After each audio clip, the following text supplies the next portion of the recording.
A partir de agora a aula está sendo gravada. Eu advirto a quem não quiser que a sua imagem seja veiculada neste vídeo, que será disponibilizado via YouTube para todos os alunos da turma poderem assistir. Não ligue a sua função webcam, né? Se você não quiser que o seu vídeo fique gravado junto com a aula, certo? Eu dou essa advertência no início de toda a aula, parece chato, parece coisa de professor maluco, mas é uma precaução que quem é professor de direito vai ter normalmente no início de toda a aula. Porque a pessoa tem que entender que aqui é um ambiente compartilhado, né? E que esse ambiente vai ser veiculado depois para outras pessoas. É um prazer estar com vocês de novo, mais uma segunda-feira de manhã. E para quem entende, sabe que vai estar todo mundo meio com sono, todo mundo meio dormindo. Eu vou pedir para que lutem com esse sono, né? Para pelo menos ficarem acordados. Mas se eventualmente alguém cochilar, essa aula vai estar disponível depois para ser reassistida, tá bom? Dúvidas podem ser feitas através... Perguntas, né? Podem ser feitas através do microfone ou do chat. Vou tentar ficar atento aos dois. Se eu perder alguma coisa, por favor, repitam para que eu não deixe nada sem responder. No primeiro capítulo dessa unidade, a gente falou um pouco do conceito do direito e diferenciou direito subjetivo de direito positivo, tá? Hoje a gente vai... E parece que também falamos de direito natural, né? Direito positivo e natural, não subjetivo. Hoje, na aula de hoje, nós vamos falar mais algumas dicotomias do direito, algumas diferenciações, né? Nós vamos falar de direito e moral, né? A diferença entre um e outro. E por que não relacionar isso com o assunto do momento, né?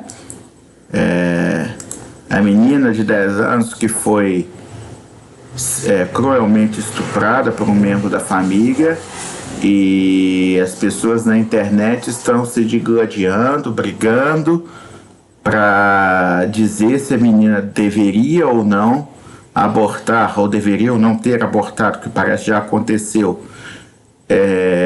A gente vai falar um pouco sobre isso, tá bom? A gente vai tentar estabelecer um panorama do direito sobre isso, dos assuntos da vida, porque vocês vão passar por situações semelhantes na vida, não semelhantes especificamente a essa, mas situações em que o direito conflita com a moral, tá? E isso tem tudo a ver com a aula de hoje, tá?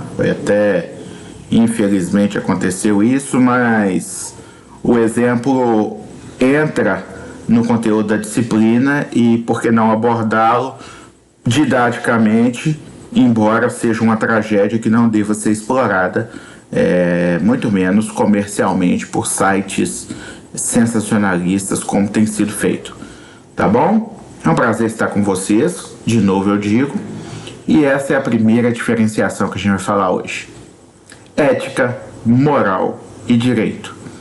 Vocês vão ver que ao longo do semestre eu vou tocar nesse tripé ética, moral e direito várias vezes. Não é que eu me ache arauto de alguma dessas três palavras, não é que eu me ache o cara da ética, o cara da moral e muito menos o cara do direito. Simplesmente porque existem parâmetros mínimos que a gente tem que ter na nossa cabeça o tempo todo para que a gente não se perca no exercício das nossas profissões.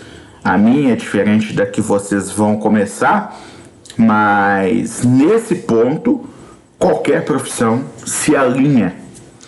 Tanto é que inventam ética da medicina, ética da farmácia, ética da engenharia, ética do direito, para ter disciplinas específicas, mas no fim das contas, ética é ética, certo? E se você tem uma noção de como é ter uma decisão ética, do que é necessário fazer para ter uma decisão ética, você mesmo aplica aos parâmetros da profissão que você escolheu. Então você não vai precisar aprender ética voltada para engenharia, ética do engenheiro, código de ética do engenheiro, minuciosamente e especificamente. Lógico, você vai eventualmente saber, ler e até aprender, mas você não precisa aprendê-lo para ser um profissional ético, tá? É igual você falar que a pessoa tem que ser formada em letras para saber ler. Isso não é uma verdade, tá? Então, a ética é dada ao ser humano.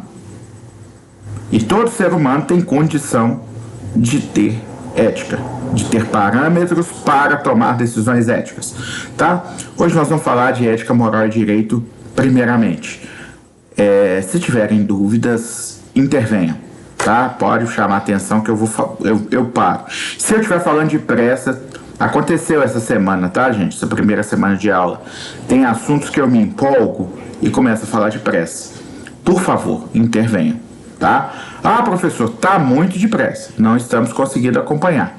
Eu reduzo a velocidade, porque eu esqueço que eu estou falando com pessoas que estão de outro lado de um sistema de internet que às vezes picota a minha fala. Então não é a mesma coisa que eu estou falando numa sala de aula, embora seja quase isso.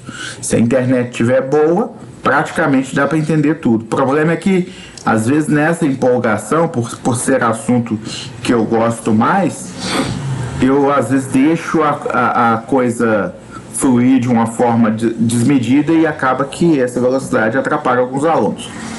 Bom, tanto a moral quanto o direito são institutos que se baseiam em regras de conduta, tá? A gente já falou um pouco sobre o direito na aula passada, por que surgiu o direito, em que contexto o direito foi criado e passou a existir, e passou a regular a atividade humana e a vida humana em sociedade, e o porquê de ser necessário o direito para que o Estado tenha convivência social harmônica, certo? Porém, a gente não falou da moral. Tanto o direito quanto a moral, eles criam um sistema normativo de normas de conduta que visa um determinado resultado. A moral, ela visa um resultado não necessariamente igual ao resultado que o direito visa. O direito, ele se preocupa única e simplesmente com a sociedade harmônica. E como sociedade harmônica, devemos entender uma sociedade estabilizada, pacífica e sem conflitos. Se o direito alcançasse isso, o direito ia se preocupar muito pouco com o comportamento das vossas famílias, o comportamento das pessoas que habitam vossa casa. Se as pessoas que habitam vossa casa mastigam com boca aberta ou não, se comem segurando corretamente o garfo ou não, se respeitam padrões e impostos de relacionamento humano ou não, se vestem roupas ou não, certo? Se tomam banho ou não. O direito se preocuparia muito pouco com isso, talvez não se preocupasse, ok? A gente tem que entender que o fim do direito é a harmonia das relações humanas. Então, por exemplo, se você quer ter 25 gatos e não está prejudicando a saúde dos seus vizinhos com esses 25 gatos, o direito não se preocupa com o fato de ser ou não recomendável, de ser ou não certo você ter 25 gatos dentro do seu apartamento. Agora, se começa a haver mau cheiro, se começa a haver miados incontroláveis durante a madrugada, se começa a haver latidos dos cachorros da vizinhança por causa dos seus 25 gatos, chega uma hora que você precisa se preocupar. Então, existe essa primeira e importante diferenciação. Qual que é a finalidade do direito, qual que é a finalidade da moral? A moral se preocupa mais com algo que o direito não interfere, que é o seu eu interior. A moral se preocupa se você é educado, a moral se preocupa se você é um cristão, segue normas impostas por uma religião. A moral se preocupa se você respeita as pessoas dentro do seu coração, né, do seu cérebro. A moral se preocupa com tudo isso. Ela invade o seu pensamento. O direito não está nem aí porque você pensa. Tá? Começa a diferença aí. Mas ambos, como institutos distintos, criam normas de conduta. É que a finalidade dos dois é diferente. Como eu disse, a finalidade do direito preocupa só com o que está aqui fora, no externo. E a moral não, ela preocupa também com o âmago do seu ser, com o interior das pessoas. Começa por aí, tá? Moral estabelece que essas regras deverão ser assumidas pelas pessoas. A moral, independente de fronteiras geográficas, garante uma identidade interpessoal para um determinado grupo. Às vezes as pessoas submetidas a um sistema moral sequer se conhecem. E a gente pode estabelecer vários sistemas morais quando a gente pensa em uma doutrina religiosa. A gente pode estabelecer sistemas morais quando a gente estabelece um nível de pensamento de direita ou esquerda, ou de conservador ou de progressista. A gente pode estabelecer vários sistemas morais que impõem determinadas regras aos seus seguidores e que essas regras são mais ou menos voltadas para o bem viver e para determinada linha de comportamento que essas pessoas deveriam adotar para manter uma linearidade de pensamento com essas demais pessoas que compõem esse grupo moral. É importante dizer que é muito diferente do que busca o direito. Ah, professor, mas vai me dizer que uma pessoa moral, ela sempre segue as regras. Que se a pessoa segue determinada moral, ela sempre segue as regras. Nem sempre. Nem sempre. Porque existem regras do direito, leis no direito que são amorais. Ou que são consideradas imorais. Se um juiz recusa-se a prender um condenado em segunda instância, porque este é o entendimento atual do STF, certo? Muitos moralistas poderão dizer que isso está errado, porque se aquela pessoa errou, cometeu crime, ela deveria ser punida o mais rápido possível.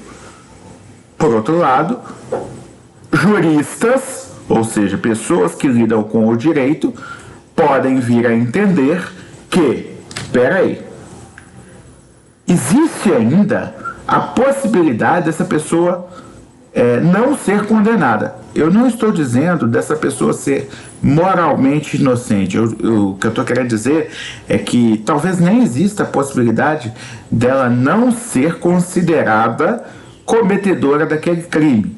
Mas existe a possibilidade, por exemplo, de haver uma nulidade no processo, desse processo ser completamente anulado. E se esse processo for completamente anulado, essa pessoa não pode continuar presa.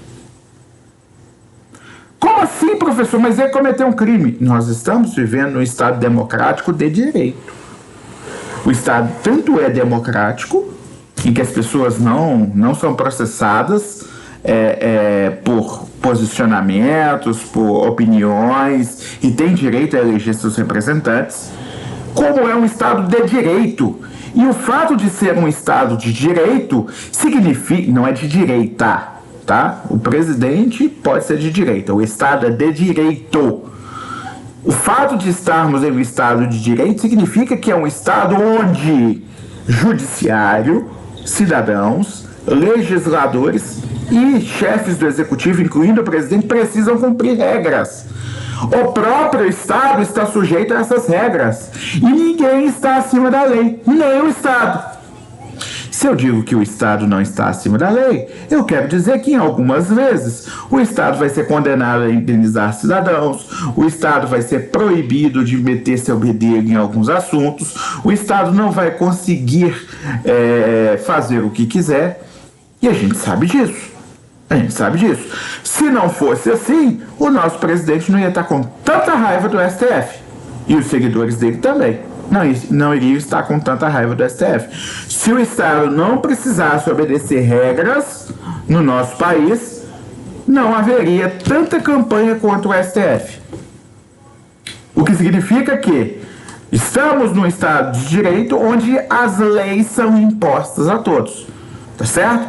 O direito, então, estabelece determinado regramento que se difere da moral. Por que se difere da moral?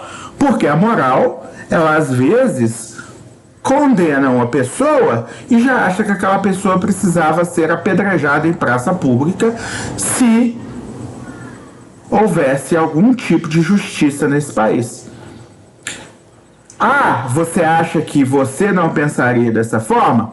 Então tá, vou convidar vocês a um raciocínio, a um exercício agora, e relacionando com o caso que aconteceu recentemente, eu vou convidar vocês a pensar agora no familiar, que eu não sei quem é, e não quero saber o nome dessa pessoa, espero que essa pessoa nunca tenha seu nome revelado, espero, e se já tiver sido revelado seu nome, que isso não se torne público pela internet, não para poupá-lo, mas para poupar a criança. Mas pensem no cara que estuprou a sobrinha de 10 anos. Acho que é sobrinha, né? Pensem nesse cara.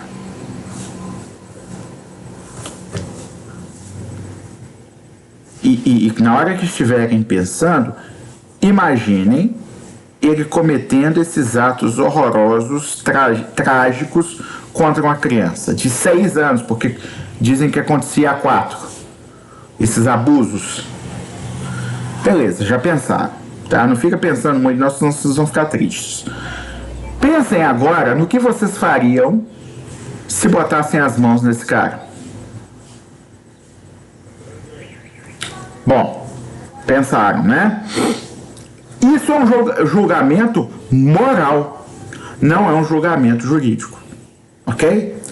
Pensem agora na pena que vocês acham que esse cara deveria sofrer.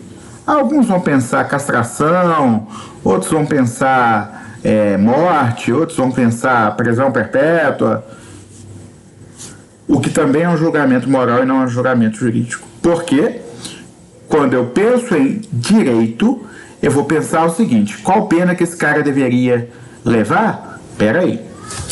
Qual pena que está prevista no sistema de leis que nós temos para esse cara? Qual é a possibilidade de levar uma pena um pouco acima do mínimo, ou talvez um tanto acima do mínimo, mas eu sei que ele não vai pegar a pena máxima, provavelmente. Principalmente se for um réu primário. Lógico, tem circunstâncias agravantes, o fato da menina ser menor de 14 anos, e aí sucessivamente.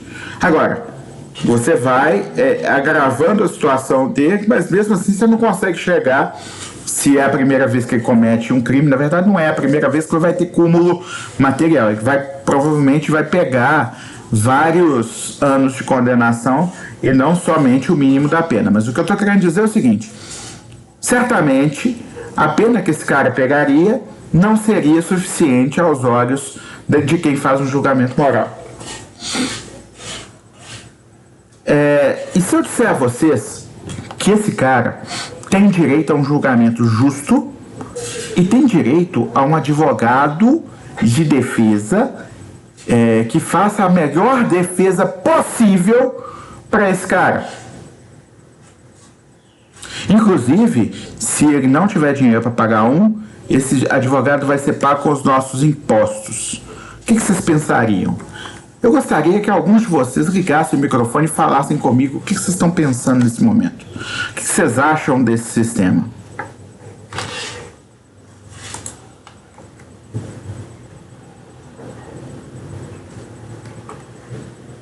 Supondo que vocês estejam me ouvindo, né? Estão?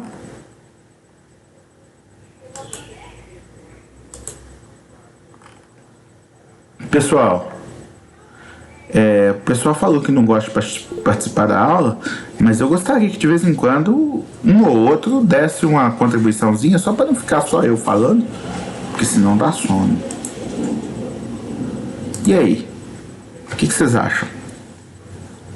Vocês acham justo esse cara ter um advogado, ter um julgamento em que esse advogado faça a melhor defesa possível para ele?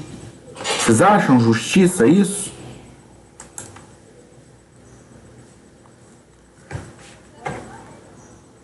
Vocês acham justo que esse advogado seja custeado pelo Estado e que esse cara não tenha gasto nenhum com sua defesa?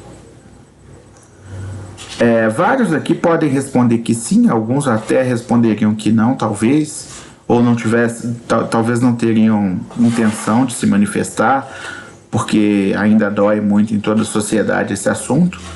Mas se você fizer uma pergunta hoje no Brasil inteiro, tá, mas vamos supor que ele não tenha dinheiro para arcar. O que ia acontecer? Você acha justo que ele tenha um advogado de graça, paga com os nossos impostos? Eu diria a vocês que não existe outra forma da lei e da justiça ser feita sem que haja um procedimento injusto contra ele. Ah, por que, professor? Porque mesmo se ele não pagasse impostos, tá, Marcelo? Mesmo se ele não pagasse impostos, é direito dele ter a defesa. O que eu quero dizer é o seguinte,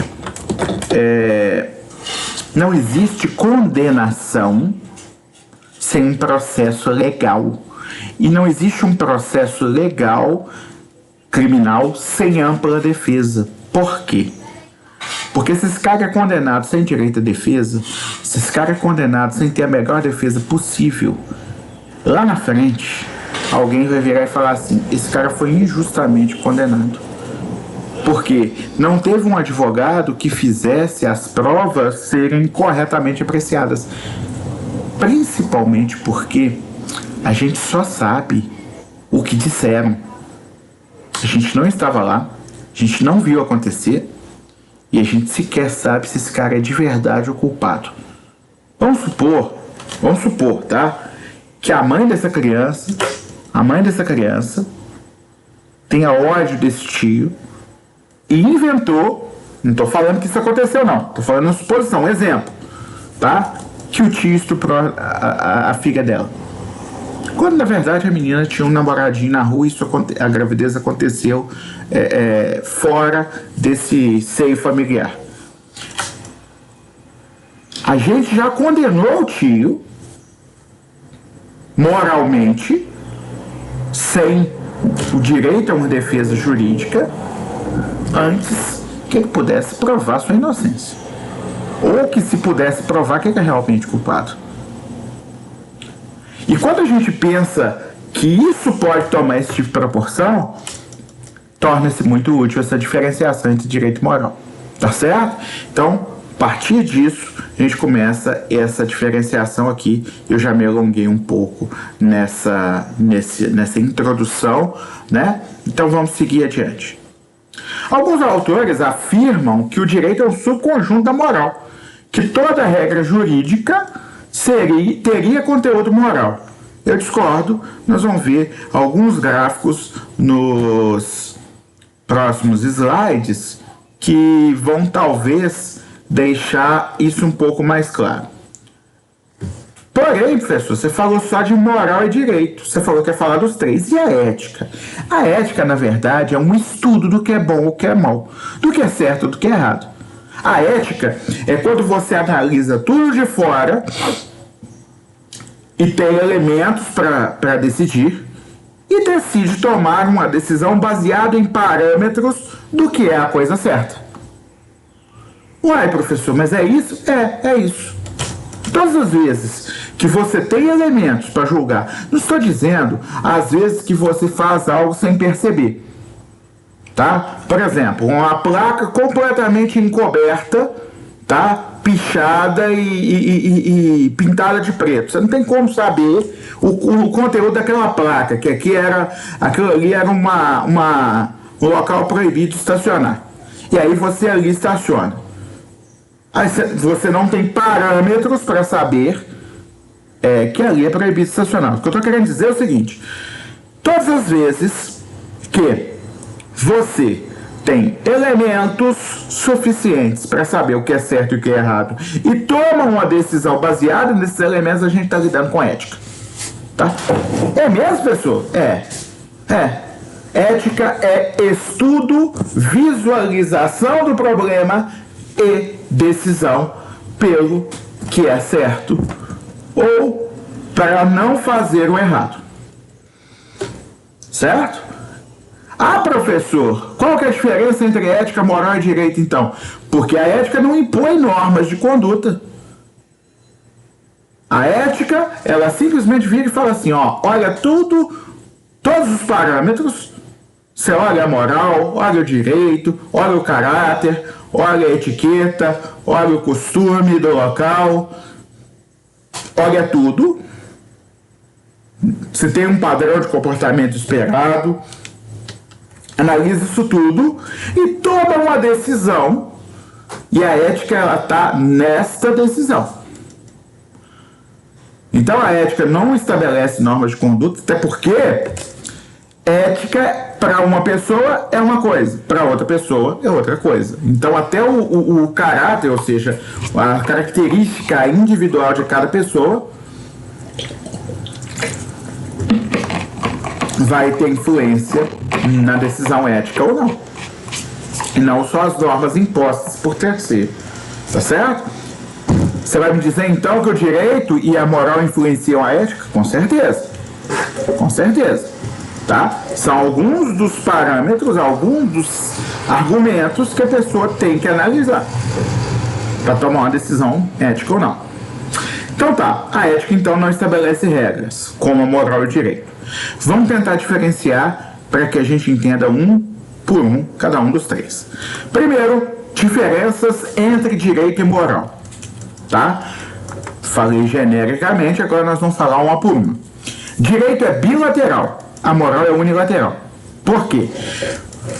O direito não é só um sistema ditado, ele é um sistema prático em que o relacionamento da pessoa com o Estado, pelo direito, é duplamente verificado.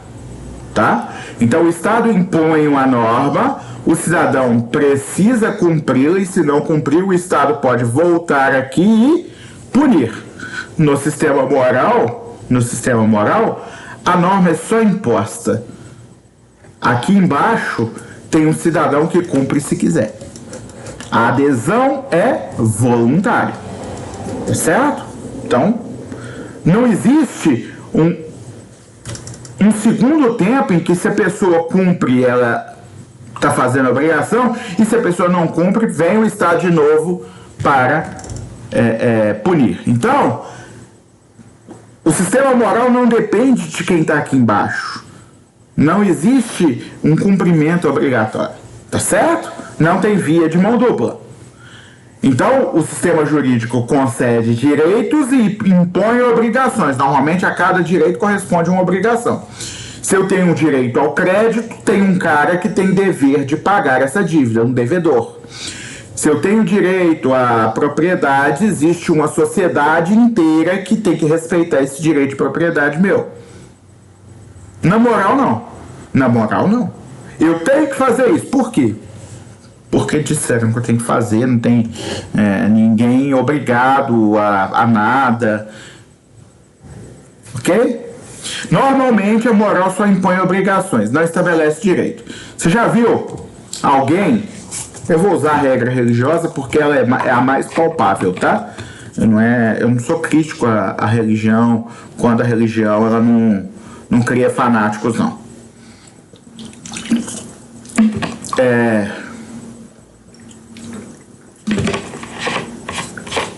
Vamos lá.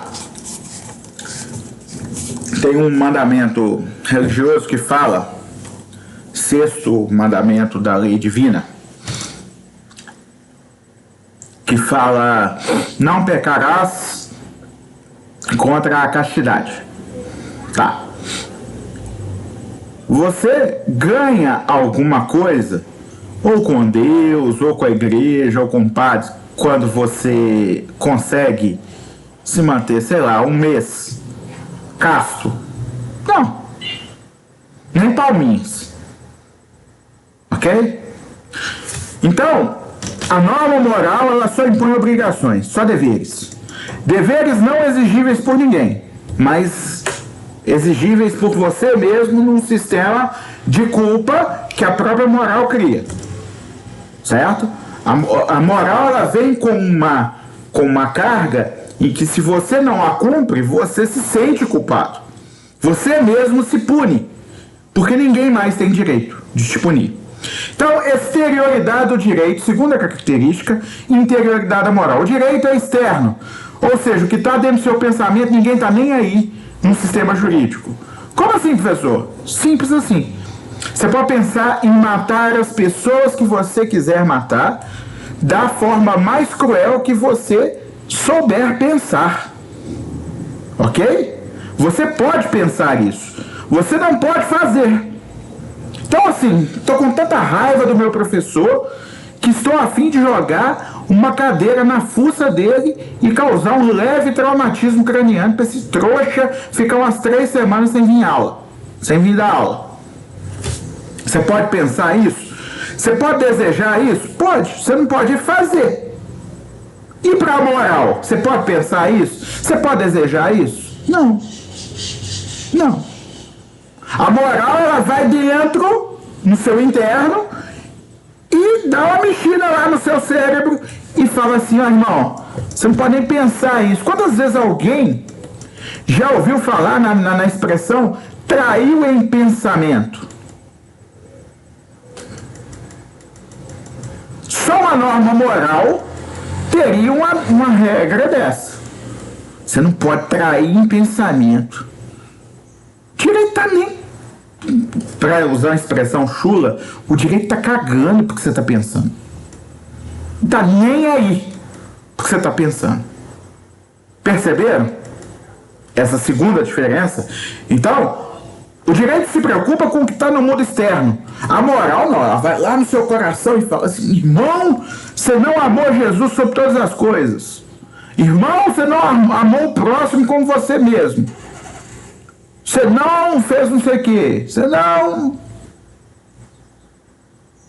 Só porque você pensou em alguma coisa. Tá certo? Conseguiram entender essa diferença? Terceira, autonomia e heteronomia. Na moral, a adesão às regras é voluntária, autônoma. Ninguém impõe nada a ninguém. Não tem um ente externo, daí a autonomia e a heteronomia, não tem um ente externo que obrigue você a seguir nada. Tá? Por mais que em algumas religiões o pastor fique lá fiscalizando a vida dos fiéis e fique lá verificando se alguém está pecando ou não, ele não pode impor isso a ninguém. A pessoa segue a doutrina ou não, se ela quiser. A adesão é totalmente voluntária. Totalmente voluntária. Ao passo que no direito não, irmão. Você é obrigado a seguir. O direito existe e se você... Quem já ouviu aquela música do Skank? A cerca? Tem uma frase lá que fala assim, ó: se o sujeito enxerga torto, o direito dá um susto. Né? No direito, serve aquela outra frase da outra música, que eu não me lembro de quem que era: camarão que dorme, a onda leva. Ou seja, se você erra no direito, a punição vem a galope. Ok? Daí vem a penúltima característica, salvo engano: coercibilidade do direito e incoercibilidade da moral. O que é coerção? Coerção é o poder que o direito tem de obrigar as pessoas a seguir seus regramentos, usando dá força se necessário. Que força? A força, o direito de te mandar para cadeia, o direito de te aplicar uma multa, o direito de te aplicar uma restrição de direitos, de outros direitos, e etc. O direito tem esse poder, e aí quando eu digo o direito tem esse poder, eu digo, quero dizer que o Estado tem esse poder de usar contra você a espada da deusa Têmis que eu falei na aula passada. Aquela espada pode ser usada contra quem não segue o direito. A moral, não, irmão. Por isso que a moral normalmente ela impõe, eu não digo impõe no sentido literal, porque ela não pode impor nada, mas ela vem junto, em anexo, com um sistema de culpa que faz você se sentir culpado quando você transgride uma norma moral para que você mesmo se puna, porque a moral, ou seja, o sistema moral não pode te punir. Trazendo de novo para o sistema religioso, não é que eu não sei dar outros exemplos de moral não, tá, meus irmãos? Mas o que eu estou querendo dizer é porque para quem está ouvindo isso pela primeira vez é mais fácil entender um exemplo ligado à religião para o sistema moral, mas você pode estabelecer o conservadorismo, a família tradicional brasileira, um conjunto de regras em que a família tradicional brasileira se insere e que não tem nada a ver com o Estado brasileiro. E por isso essas pessoas estão tão erradas de quererem impor a um Estado que é laico determinadas normas de moral. Ok? Vamos lá. Continuando. Quando eu digo coercibilidade e incoercibilidade, eu quero dizer o seguinte: o direito tem poder de te punir se você não o seguir. A moral não. Tá? E já que os sistemas morais, não têm esse poder de punição, eles normalmente mandam em anexo um sistema para instalar no seu hardware um software chamado culpa. Por quê? Culpa no sentido de autorreprovação. Por quê? Porque se você sentir-se culpado, você vai você mesmo se punir quando quebrar as regras. Toda terapia, quem já fez terapia aí, tá? Não precisa responder não, só pergunta retórica. Toda terapia normalmente começa com uma desconstrução desse sistema de culpa. Por quê? Porque esse sistema de culpa, ele garante por algum tempo a eficácia da norma moral, porém, ele destrói a psique humana. E que só com uma distração muito grande, com um foco muito grande, por exemplo, Deus. Eu não estou dizendo que Deus é distração, não, gente. Estou falando que o foco num cara que é bom, que é justo, que é criador de tudo. Eu acredito em Deus, tá? Só para vocês saberem. Tá? Não estou criticando a pessoa. Mas por que Deus é necessário a esse sistema que é a norma moral religiosa? Porque você não suportaria, sem ter a esperança, sem ter a fé, sem ter um cara bom na sua frente que tá te dando força, que tá te abençoando, que tá abrindo os caminhos, que tá iluminando, etc. Você não suportaria o fardo da culpa. O fardo só é suportável porque tem Deus, para você acreditar. E isso é tão certo que, seja esse Deus real ou seja esse Deus um placebo, o efeito dele ameniza a culpa. Porque o cara que é ateu agora vai virar para você e vai falar: olha, Deus não existe, é um placebo. Beleza, também funciona desse jeito. Funciona, certo? Eu conheço ateus que falam assim: eu acho útil a crença em Deus.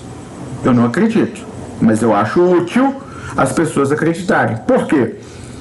Porque o sofrimento ele vem com uma carga de dor e de problemas que não seria suportável se a maioria das pessoas não tivesse a fé. O cara que não tem fé, ele suporta o sofrimento? Também suporta. Mas ele suporta como? Ele fala assim, olha, velho, eu tô sofrendo por algum motivo, tá? E esse motivo é perfeitamente explicável, não tem nenhum karma, não tem ira divina, não tem nada aí não, tá? E eu vou lutar para que esse motivo não exista mais e esse sofrimento não exista mais. Então, tudo é explicável. Para aquele que tem fé, nem tudo é explicável, certo? Então eu não busco uma explicação das coisas na ciência, nos fatos, ele busca explicação no transcendente. Transcendente. Ele procura a explicação naquilo que é metafísico, etéreo, superior. E se satisfaz com essa explicação. E isso ameniza a culpa, tá? Justamente porque eu tô olhando ali, ó, essa figura, ela facilita eu obedecer a regra que me foi imposta. Agora, tenta estabelecer regras morais, não jurídicas, ou seja, não tem punição nenhuma se você descumprir. Num sistema não religioso. Impossível. Impossível. Eu vou mais longe. Tenta estabelecer obrigações morais num sistema não religioso. Impossível.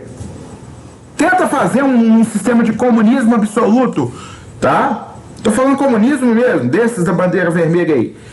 Por que não dá certo no mundo? Porque o ser humano é egoísta. O ser humano não quer compartilhar tudo. Se eu trabalhei muito, eu quero ter muito. Se eu trabalhei pouco, eu aceito ter pouco. Eu quero ter muito, mas eu aceito ter pouco porque eu trabalhei pouco. Se eu não trabalhei nada, eu fico tranquilo não tendo nada. Às vezes eu me revolto um pouquinho, mas no fundo eu sei que eu não consegui produzir nada. Às vezes por fatos externos. Mas se eu produzi muito, e se eu trabalhei muito, e se eu lutei muito, eu quero ter muito. Eu quero ter as melhores coisas. E o sistema de comunismo só funciona, e só funcionou até hoje perfeitamente, sem imposição, sem ditadura vir junto, em sistemas religiosos. Vai numa comunidade religiosa de vida, Canção Nova, sei lá, tem várias. As igrejas evangélicas também tem várias comunidades onde as pessoas vivem. Num mosteiro, onde os frades vivem com o mínimo de bens materiais, e todos em um sistema de igualdade pessoal. Só existe isso por causa de uma coisa, que é a fé, e existir algo que para essa pessoa seja muito bom e que ela está seguindo. Tá? Porque o sistema moral, ele impõe normalmente, não dá direitos e impõe somente culpa, impõe somente obrigações. Tá? Porém, não são exigíveis porque a moral não tem coercibilidade. Tá? O conteúdo material, os objetivos de direito e moral são diferentes. Eu já falei disso no início da aula. Direito à harmonização social, ambiente, segurança e ordem para a sociedade viver bem. E a moral busca transcender o espírito, transcender a pessoa. Criar um padrão de comportamento para a pessoa. O direito ele não está nem aí para o seu comportamento. Não está nem aí para o seu comportamento. Presta atenção nisso. Ele só está aí para o seu comportamento quando esse comportamento ofende a norma. Ofende essa harmonia, ok? Vamos supor que todas as pessoas do Brasil amassem funk proibidão. Aí alguém vira e fala, seria o inferno. Talvez. Mas vamos supor que todas as pessoas do Brasil amassem funk proibidão. Alguém se importaria, todos amam funk proibidão, alguém se importaria com os carros tocando isso num som absolutamente ensurdecedor e as pessoas dançando, descendo até o chão com roupas curtas e hábitos que muitas pessoas consideram deploráveis no meio da rua? Se todo mundo gostasse de funk proibidão, significa que se todo mundo concordasse e fosse fácil para todo mundo aceitar, não haveria nenhum problema jurídico com isso. Poderia tocar no volume que fosse, que eu ia começar a dançar aqui dentro de casa. Tô dando aula pra vocês. Começou um funk proibidão. Vocês começariam a dançar daí, eu começaria a dançar daqui. Haveria problemas nesse sentido, juridicamente falando? Jamais. O direito ele não tá nem aí pro comportamento das pessoas, a não ser que o comportamento das pessoas ofenda essa harmonia social que a gente tá falando. Tá certo? Já a moral, não. A moral, ela quer aperfeiçoar o ser humano. Ela preocupa-se com conceitos metafísicos como céu, inferno, purgatório. Ela preocupa-se com alma, com espírito, se você vai ou se você fica, etc. Se você volta, reencarna ou não reencarna, é uma vez ou é várias vezes, é eterno ou não é eterno. A moral preocupa com isso. E aí eu só falei da moral religiosa, mas se você pensar na moral da tal família tradicional brasileira, você vai pensar, ah não, a menina tem que ser recatada, não pode falar alto. O cara, ele tem que ser provedor, ele tem que trabalhar, ele tem que trazer dinheiro para dentro de casa. A menina tem que saber cuidar da casa, né? Ah, professor, você está falando que o machismo vem de regras morais? Eu tenho convicção disso. É lógico que o machismo está na má índole das pessoas, certo? O machismo está arraigado em pessoas mal instruídas. Porém, muitas vezes esse machismo ele tem muito a ver com esse mau comportamento das pessoas. 3 sistemas morais que vários filósofos pensaram. O primeiro, como eu disse, teoria dos círculos concêntricos. Um cara inglês chamado Jeremy Bentham, não sei como produz em inglês, falou o seguinte: a moral é um círculo, igual nesse primeiro desenho aqui, concêntricos, tá? A moral é um círculo maior e o direito um círculo menor dentro da moral, um subconjunto da moral, para vocês me entenderem melhor, vocês que são de exatas, tá? E esse sistema da moral, perdão, eu sem querer passei aqui, vou voltar, tá? Voltei. Deixa eu tentar fazer um negócio aqui, acho que vai dar.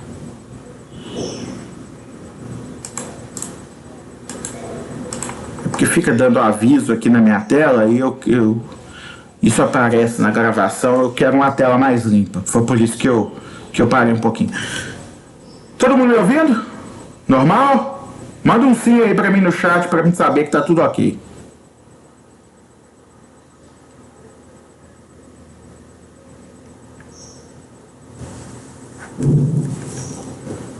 Todo mundo me ouvindo, gente?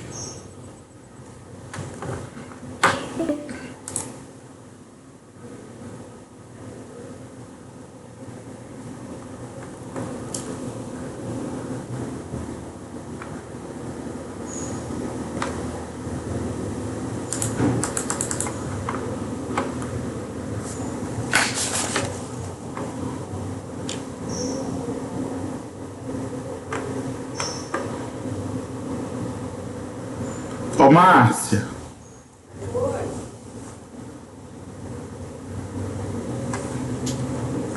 Oi. Caiu minha internet.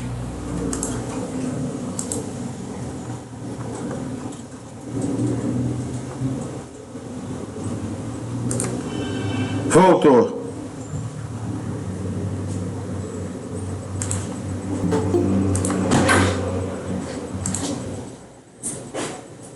Voltou. Oi, pessoal, tá me ouvindo aí? Vocês estão me ouvindo bem? Internet aqui deu um pique. Sim. Tá. Eu vou apresentar novamente a tela aqui, tá? Se acontecer de novo, ninguém precisa sair não, que eu vou voltar, tá?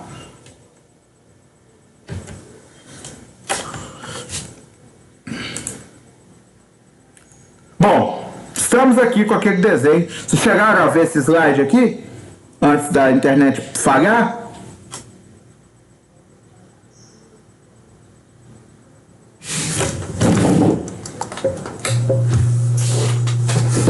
Estamos aqui então com teorias que tentaram explicar a relação entre direito e moral.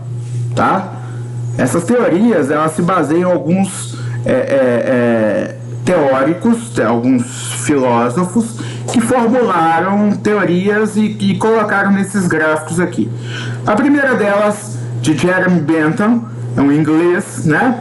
Fala aqui o seguinte, ó, existem dois círculos, um maior e um menor no meio, e esses dois círculos representam direito e moral. A moral é mais ampla, que tem conteúdo maior, e o direito está todo inserido dentro da moral. O que significa que toda norma jurídica tem conteúdo moral. Não existe uma norma jurídica sem nenhum conteúdo moral. No primeiro momento, você é levado até concordar com isso, tá? Por quê? Você entende que, ora bolas, se é jurídico, tem que ter alguma coisa moral no meio. O direito está falando o que é certo e o que é errado, o que você pode e o que você não pode fazer. Você pensar uma norma jurídica com zero conteúdo moral, não vai existir. Por outro lado, outra turma falou, não é assim não. A moral e o direito comportam-se como dois círculos secantes, em que tem no meio uma área comum, uma interseção entre os dois, esse segundo desenho aqui, porém tem áreas que são só moral, com isso ninguém nunca discordou, que tem coisas que são só morais, que não tem conteúdo jurídico, e tem coisas que são só jurídicas. É com isso que todo mundo que tem gente que não concorda, tá? Tem muita gente que acha que não existe norma só jurídica. Esse pessoal acha que existe. Que normas seriam essas só jurídicas? Seriam aquelas normas técnicas, baseadas não em o que é certo e o que é errado, mas sim no que está ali para ser seguido. Por exemplo, vocês engenheiros, quando vocês estabelecem quantos quilos aguenta determinada coluna, tá?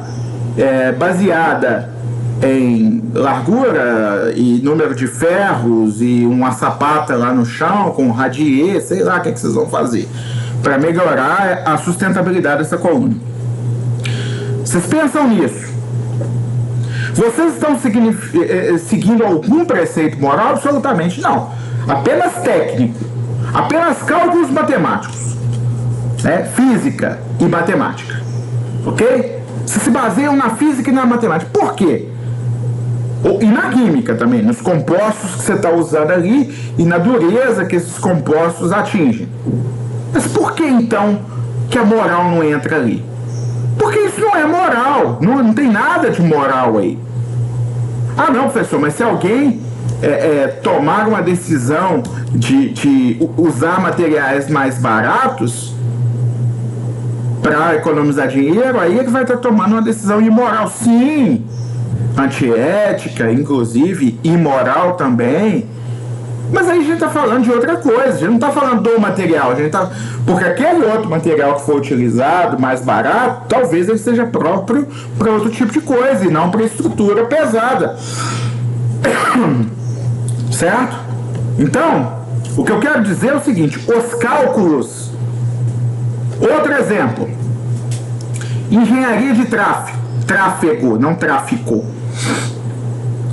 Quando você decide a largura de uma avenida, se uma rua deve ser mão e contramão ou somente um sentido, você está decidindo com base em algum preceito moral? Jamais. Você está simplesmente olhando dados, estatísticas, fluxo de veículos e tomando uma decisão técnica. O que significa que existem normas a ser seguidas que não tem absolutamente nada a ver com moral. Ok? É isso que eu queria dizer. E esse pessoal concorda comigo. Tem coisa que está só dentro do direito, que é obrigatório, tá? Por exemplo, proibido estacionar nesse local. Por quê? Por algum motivo moral? Não. Simplesmente porque é proibido. Essa norma não tem conteúdo moral. Ao passo que existem umas normas que estão nessa interseção do meio, tá? Nessa área cinzenta aqui entre direito e moral, que tem conteúdo ao mesmo tempo jurídico e ao mesmo tempo moral. Como assim? Por exemplo, se eu disser para vocês, não matarás, estou falando lá acho que é 5º mandamento da lei de Deus, e se eu falo assim, artigo 121 do Código Civil, matar alguém é crime, pena, tal, eu estou falando de dois conteúdos semelhantes, um que fala matar é pecado, não pode matar, outro fala matar é crime, não pode matar. Se matar, sofre pena. Se matar, vai para o inferno, ou vai ter que se confessar, ou vai ter que joelhar muito e pedir a Deus perdão para você não ir para o inferno. Vocês percebem que os sistemas são parecidos, as normas são parecidas, o objeto da norma é o mesmo? Existem, segundo esses juristas que acreditaram na teoria dos círculos secantes, um conteúdo cinzento com normas jurídicas de conteúdo moral e normas morais que ganharam naquele sistema jurídico um conteúdo jurídico. Beleza? E aí veio e aí eu esqueci de passar o slide aqui, né? Porque tem o 2. Essa teoria dos círculos secantes foi primeiro pensada por um teórico chamado Claude de Pasquier. Tá? Provavelmente com esse nome ele era francês, mas eu não tenho absoluta certeza disso. Então, se quiserem googlar depois para saber, tá? Beleza. A gente já falou dos círculos secantes. Terceira visão do Kelsen. Hans Kelsen é um filósofo alemão, um jurista alemão, pensador do direito, que viveu contemporâneo ao nazismo. E muita gente fala, não, esse cara era nazista, porque primeiro ele era um cara muito pragmático. Ele não era muito desses de ficar pensando humanitário, é prático, tá? Tipo um Maquiavel da vida, que não é mal, porém pensa de forma prática. Olha, peraí, não vem com churumela pra cima de mim não, que eu tô pensando aqui, tá? Se você for estudar Maquiavel, você vai ver que não tem nada de maldade. Maldade, não. Maquiavel falou, olha, velho, eu não estou falando pro cara fazer isso. Eu estou falando que se ele quer se manter no poder, ele tem que fazer isso. Não é que eu ache isso certo. Se o cara quer poder e se manter no poder, o príncipe lá, né? Lembra do príncipe Maquiavel? Se o príncipe quer se manter no poder, é melhor ele ser amado ou ser temido? Velho, se ele pudesse ser os dois, tava de boa. Mas é melhor ele ser temido do que ser amado. Isso é pra ele se manter lá. Aí todo mundo pôs a culpa em Maquiavel e não no rei absolutista, que quer se manter no poder. Colocaram a culpa em quem falou, olha, pro cara ficar no poder, ele precisa fazer isso. Tá? Porque o povo, ele vai se tornar insatisfeito em determinados momentos. E aí ele vai ter que usar da força. Certo? Kelsen era tipo isso. Ele não estava nem aí para esse negócio, bonzinho, malzinho, ele não quer saber. Ele tinha uma visão prática do direito, pragmática. Ele falava que o que é moral? Não tem nada a ver moral com direito. Não tem nada a ver. Direito é uma coisa, moral é outra coisa, estão separados. A moral tem todas as diferenças do direito que a gente já falou nos slides anteriores, e a norma jurídica existe não porque tem uma moral. Tô nem aí pra moral. Se a moral mudar, não muda a norma, não. Ok? Na cabeça do Kelsen é o seguinte: direito visa harmonização social, direito é um sistema de regras que visa colocar regras de conduta para a sociedade viver bem, tá? Mas eu não tô nem aí porque a moral fala. Aqui é prático. Eu quero um resultado. E vocês veem que quando eu falo de cada teoria, ela parece fazer sentido. Eu vou te falar de uma quarta, né? Agora, essa quarta é feita por um brasileiro, respeitadaço, tá? No mundo todo ele ganhou notoriedade dada essa teoria aí. Lógico, o saber jurídico dele também foi considerado, mas isso aqui foi o que projetou ele. É a teoria tridimensional de Miguel Reale. Miguel Reale fala o seguinte, ó, tem 3 institutos distintos: fato, valor e norma. Para de preocupar com esse negócio de direito moral, direito moral, direito moral. Sociedade, ela não fica diferenciando, isso é moral, isso é direito, isso é os dois. Tem três coisas, tem três institutos distintos. Um é o fato, outro é o valor e outro é a norma. Vamos lá. Fato é o que acontece, acontecimentos, certo? Tudo que acontece no mundo. Valor é o julgamento que a sociedade faz desse fato. Isso eu não gosto, isso me ofende, isso me atrapalha, isso me desespera. Julgamentos, valores, tá? E norma. Norma é aquilo que a sociedade impõe para coibir aqueles fatos que mais a ofendem. Então pensa bem. Aconteceu um fato. Tô nem aí. Isso aí não... Menina dançando funk, proibidão, problema da mãe dela. Tô nem aí. Tô nem aí. Tá? Deixa dançar. Ah, mas não tem problema. Não, eu não ligo. Tá? Você não vê problema de... Velho, eu não ligo. Ah, mas e se fosse minha filha? Aí o Real fala assim, isso não é um fato. O se fosse não é um fato. Então eu não ligo. Problema da família dela. O dia que for minha filha, eu vou ter outro valor. Óbvio, tá? Então fato, valor e norma. Aconteceu um fato.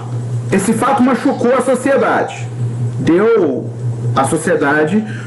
O valor imposto foi alto. Ó, não dá para tolerar isso. Se não dá para tolerar, criemos uma norma para coibir aquele fato de acontecer mais e mais e mais vezes. Conseguem perceber isso? Então ele fala assim, ó, não existe nada de moral, nada de direito separado da moral, junto da moral, nada não.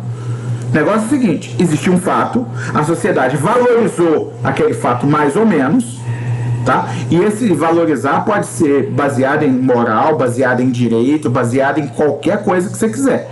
Não precisa preocupar se é direito ou se é moral. Existe o valor que se dá ao fato. E a norma é o resultado da atividade do homem após o valor que ele dá ao fato. Conseguiram entender o que eu disse? Ou ficou complicado? Fala pra mim aí, no chat. Se tá tranquilo ou se tá difícil.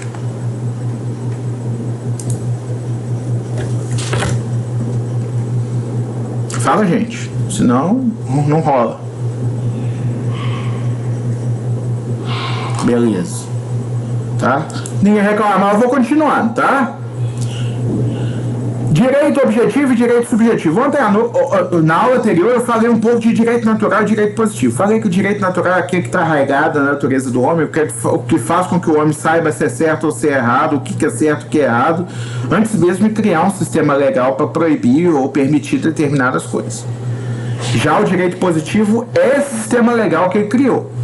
O que pode e o que não pode fazer dentro do Estado. Então, o direito natural é o que eu desejo como aspiração para uma sociedade perfeita. Tá? O que existe dentro de mim que é necessário. Por exemplo, eu não faço mal ao outro para o outro não fazer mal a mim. Né? Eu tento agir dentro dos meus direitos. Eu busco uma harmonia com as pessoas. Eu tento não brigar no trânsito. Essas coisas fazem parte de um direito natural. Quando cria o direito e norma jurídica, é direito positivo. Tá? Direito posto, direito positivo, aquilo que é exigível pelo Estado. Vamos lá, com direito objetivo e direito subjetivo. Direito objetivo é a norma, aquilo que é exigível. Observe, quando eu falei norma, eu não falei lei. Eu disse a vocês na aula passada que lei é mais restrito do que norma. Lei é a norma jurídica que passou por um processo de votação nas câmaras legislativas, foi para a sanção do presidente ou do governador ou do prefeito, e aí, aprovado, foi publicado e passou a valer como norma jurídica. Tá? Passou pelo processo legislativo. Norma é mais amplo. Tá? E aí existe uma gama de normas hierarquicamente divididas que podem ou não ser seguidas e podem haver ou não punições para quem segue ou não, dentro do direito, tá? Então, direito objetivo é a norma, aquilo que é normatizado. E o direito subjetivo? Direito subjetivo é a faculdade, tá? O direito que nasce para as pessoas de invocar aquela norma, que é o direito objetivo, para defender seus interesses. Exemplo. João, vou dar exemplo com o pessoal da turma. O André estava dando ré no estacionamento da faculdade e bateu no carro do Carlos Júnior, tá? André deu ré e bateu no carro do Carlos Júnior. Naquele momento, invoca-se um artigo 927 do Código Civil que fala: quem causa dano a outra pessoa tem o dever de reparar o dano, tá? Então, existe uma norma, artigo 927 do Código Civil, ok? Esta norma é direito objetivo. Aí, quando o André deu a ré e bateu no carro do Carlos, surgiu para o Carlos um direito objetivo, perdão, subjetivo. Surgiu para o Carlos um direito subjetivo, que é invocar o artigo 927 do Código Civil e falar: tem uma lei que garante para mim o direito de ser indenizado por você, André, que me causou dano. Ou seja, Carlos tem a faculdade, a opção, o poder de agir contra André para fazer-se indenizar, ou seja, para ver seu dano reparado. Certo? Então, diferença entre direito objetivo e direito subjetivo. Direito objetivo são as normas existentes no país. Confunde-se um pouco com direito positivo, tá? Direito objetivo e direito positivo é parecido. Vocês podem ver lá a diferença entre os dois depois. Agora, direito subjetivo é o direito que nasce para a pessoa, é o poder que nasce para a pessoa de invocar aquela norma para proteger seus interesses. Ok? Tem um exemplinho aqui, tá, galera? Eu dei um exemplo, aqui tem um diferente, vocês podem ler esse aqui posteriormente, na hora que estiverem estudando. Eu não vou ler de novo para dar outro exemplo, porque eu já dei um exemplo no slide anterior. Direito público e direito privado. O que é essa diferença? Que todos vocês já devem ter ouvido. Quais são os ramos de direito público? Por que existe essa diferença? Primeiramente, é uma diferenciação didática, tá? Que toda a comunidade jurídica adota para facilitar a diferenciação entre ramos do ordenamento jurídico que têm princípios mais ou menos diferentes. Direito privado é aquele direito que se preocupa com a individualidade das pessoas sem estar em contraposição com o interesse público. Tá? Então, por exemplo, toda vez que eu penso: fulano contratou ciclano como seu empregado, isso interessa a todo mundo? Não, interessa aos dois. Tá? Beltrano alugou a casa de Tício. Interessa alguém mais? Não, interessa aos dois. Todas as vezes que a resposta é esta, interessa só aos dois, estaremos diante de um direito privado, de um ramo de direito privado. Joãozinho criou uma empresa para vender coxinha. Interessa alguém? Não, interessa Joãozinho.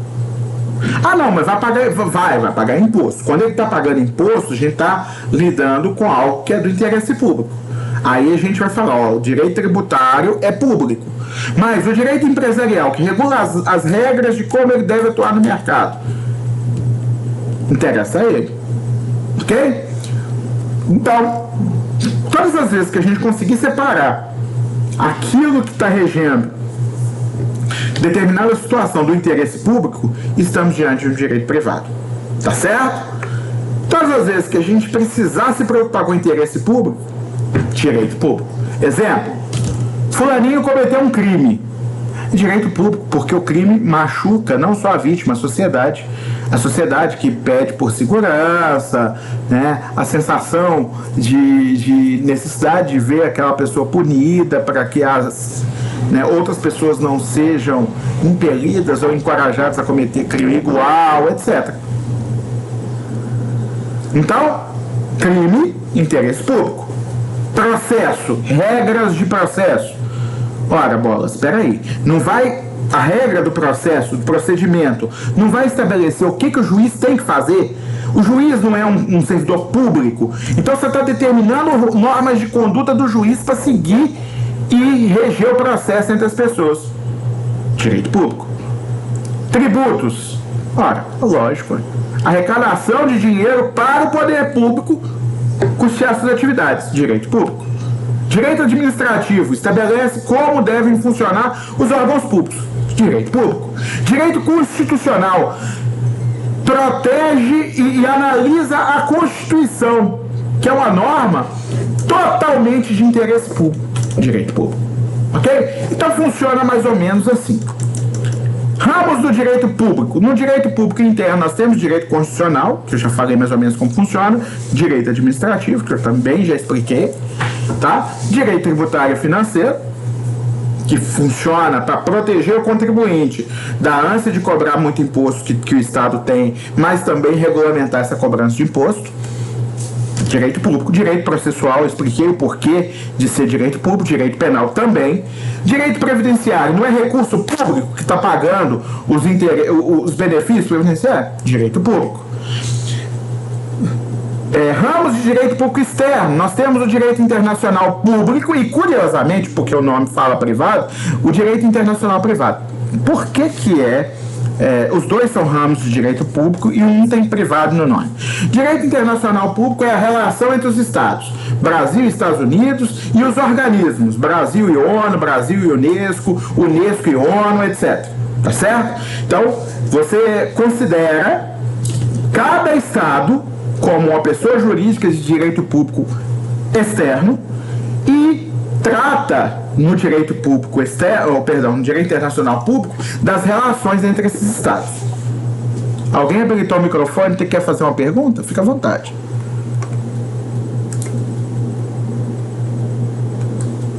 Se quiser, pode fazer, tá?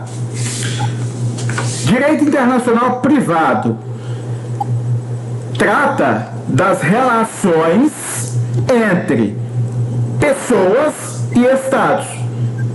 Naturalização, visto, etc. Ok? Então, a diferença entre o público e o privado... Tem alguém com o microfone aberto. Eu vou pedir... Carlos Júnior, é você. Tá? Tenta aí mutar seu microfone, meu amigo. A não ser que você queira utilizar. Pode utilizar, tá?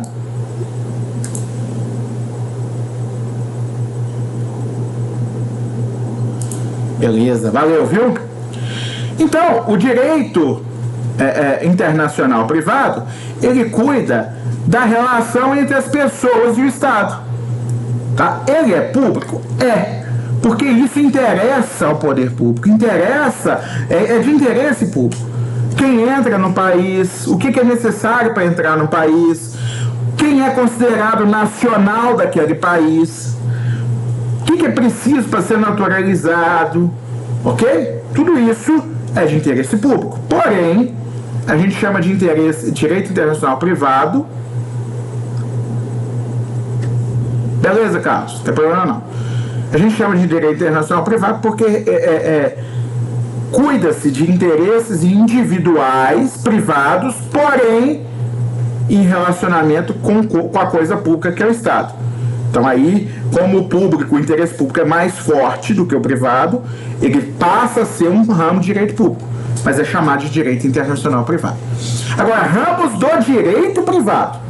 Direito civil cuida das relações entre particulares, os contratos, os direitos interpessoais, as relações entre particulares, e como diz respeito somente a elas, o direito público não é invocado nesse caso e esses ramos serão de direito privado.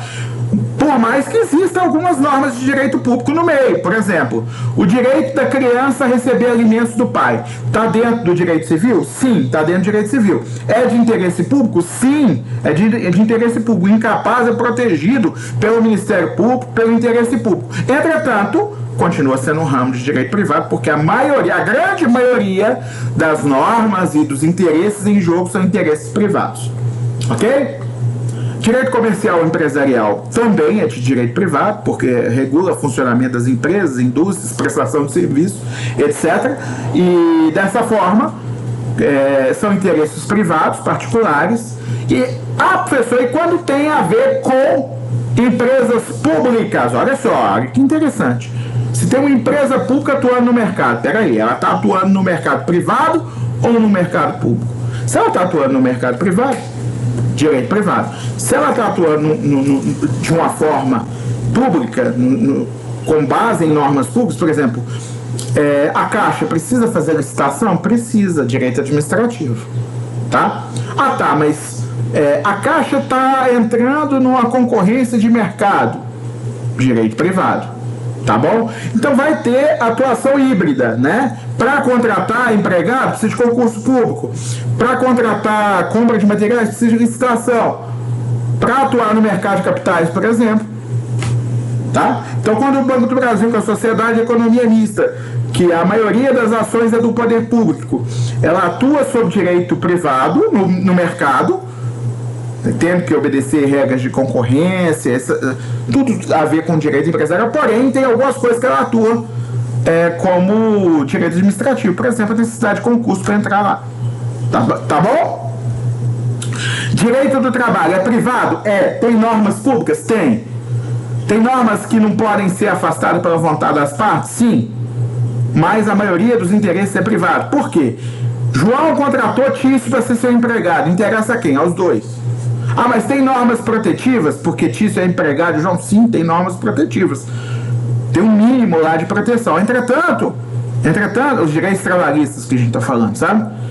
Entretanto, ainda é interessante só para os dois. É um contrato privado entre os dois, tá? Que não segue as normas de contratação públicas, por exemplo, não precisa ter licitação, ok? E assim sucessivamente. Direito do consumidor, por mais que haja normas protegendo consumidores, também é um ramo de direito privado, porque interessa só os dois. Eu acho que eu não vou dar conta, na aula de hoje, de falar dos fatos jurídicos, mas vamos tentar. São 3 slides, tá? Se eu não conseguir, a gente toma uma decisão de ficar 5 minutos a mais ou deixar para a próxima aula. Fatos, atos e negócios jurídicos. O que são fatos? Fatos são acontecimentos. Aconteceu no mundo, é um fato, certo? Quando este fato é algo que não interessa ao direito, por exemplo, um coco se desprendeu de uma palmeira, de um pé de coco e caiu na areia. Interessa ao direito? Não, não interessa ao direito. Aquele solo é do dono do coco, do coqueiro. Mudou alguma coisa? Mudou nada para o direito, tá? Mas aquele fruto deixou de ser pendente e passou a ser fruto caído. Tá, sim, mas não mudou a esfera do direito entre as pessoas. Aquele fruto continua pertencendo ao mesmo dono. Não mudou nada para ninguém. Se esse fruto caísse do outro lado do muro, na casa do vizinho, seria um fato jurídico? Seria. Por quê? Porque o fruto que cai em terreno privado muda de titular. Percebem? Como um fato pode ser simplesmente um fato ou pode ser um fato jurídico. Ele será um fato jurídico quando ele modifica, extingue ou cria direitos para as pessoas. Ou seja, quando ele interfere na esfera jurídica entre as pessoas, quando ele é interessante para o direito. Se esse coco cair na cabeça de alguém, não vai interessar o direito? Vai interessar. Por quê? Porque, primeiro, se essa pessoa morre, a que tomou a cocada na cabeça, o seguro de vida dela, se ela tiver, vai ser acionado, alguém vai se tornar devedor de alguém. Se essa pessoa morre, vai gerar um direito a um benefício de pensão por morte, o INSS vai ter. Então vai envolver uma série de direitos. Então a morte de uma pessoa vai ter que cancelar o registro civil da pessoa. Então a morte de uma pessoa é um fato jurídico, tá? Não importa se essa pessoa seja ou não segurada em INSS, de qualquer forma vai ter que cancelar o CPF dela. Então, de qualquer forma, vai ser um fato jurídico. Então, existem fatos e fatos jurídicos, tá? Fato jurídico, então, é todo fenômeno capaz de produzir consequências jurídicas, tá? Nasceu o filho de Joãozinho. Quando ele nasceu, ele adquiriu capacidade de direito, ou seja, personalidade. Se ele adquiriu personalidade, capacidade de fato, não, ele só vai adquirir com 18 anos, capacidade de agir. Porém, a personalidade ele adquire ao nascer. E aí, quando ele adquire personalidade, ele se torna herdeiro de João. Se ele se tornou herdeiro de João, se João morre, já muda tudo o que era antes. Então, o nascimento é um fato jurídico, tá? Então, tudo que interfere nos direitos são fatos jurídicos, tá? Atos são ações humanas. Ou seja, fato é aquilo que acontece na natureza, independente da ação humana. Ele pode ser um fato jurídico? Pode. Ele pode ser um ato jurídico? Pode. Pode ser um fato não jurídico? Pode também. Agora, o que eu quero dizer é que o fato engloba o ato, ele é mais amplo. O fato, ele depende ou não, todo acontecimento é um fato, porém, só aqueles que têm ação humana é um ato, tá? Esse ato, sendo um fato jurídico, ele pode ser um ato jurídico em sentido estrito, que alguém pratica alguma coisa que está prevista na lei e isso tem um resultado esperado. Por exemplo, se eu for no cartório e reconhecer uma criança como meu filho, fazer uma escritura de reconhecimento de filho, é automático. É um ato jurídico, porque é automático. Eu não posso determinar, eu quero ser pai desse menino, mas não quero pagar pensão para ele. Não existe isso. Eu quero ser pai desse menino, mas não quero ter dever de cuidado com ele. Não existe isso. Eu não quero responsabilidade, eu quero constar como pai. Não existe isso. Então, quando eu reconheço meu filho, eu não estou fazendo negócio nenhum. Estou fazendo um ato jurídico. Por quê? Porque todas as consequências já estão previstas na lei e eu não posso mudar nada. Agora, existem negócios jurídicos que são atos mais complexos. Esses atos mais complexos, eu posso controlar as consequências. Por exemplo, se eu faço um contrato de locação com algum de vocês, tá? Este contrato de locação vai ter os efeitos que nós dois desejarmos.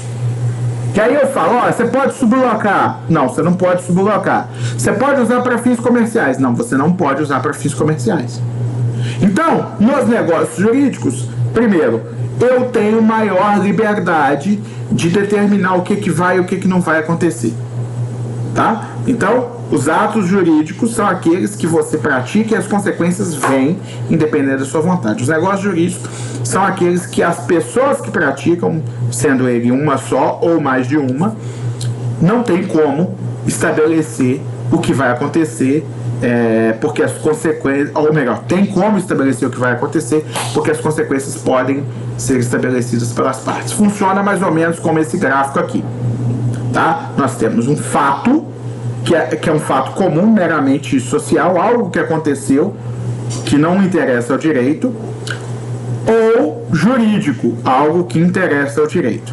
Se ele interessa ao direito, ele pode ser natural, fenômenos da natureza que simplesmente aconteceram e interessam ao direito, como pode ser um ato, ações humanas, ou seja, algo praticado pelo ser humano, tá?